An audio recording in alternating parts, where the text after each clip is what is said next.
the 23rd annual Cardboard Boat Regatta.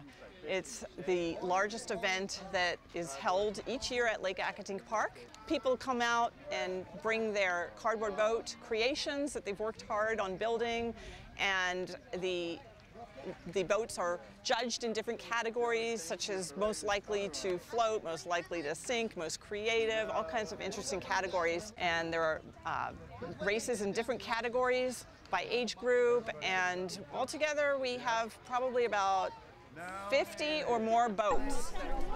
The boats must be made entirely of cardboard. The cardboard can be held together in the joints and seams by whatever means their imagination can conjure up. Some of them do have accessory decorations. We made a turkey. This is a deep fried turkey dinner. It's called the Gobbler.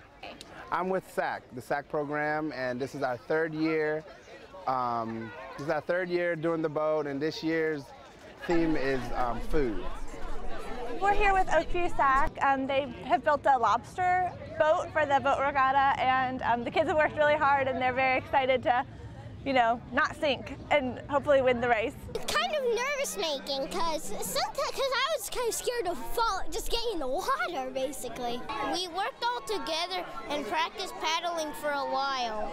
It's pretty exhilarating. I mean, it was exciting to get the chance to actually row in a boat that you helped make. Well, I'm just happy we actually, I was surprised we got in second. I thought our boat would sink. I'm really proud. What we like people to get out of this is seeing an opportunity to come together as a community and witness an event that's unlike any other that you can find. This is the only cardboard boat regatta in Fairfax County, if not Northern Virginia.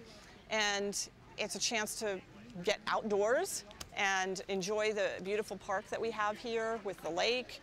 And I like the fact that we get to see this innovation of kids, adults, everyone who's put so much effort into making their boats.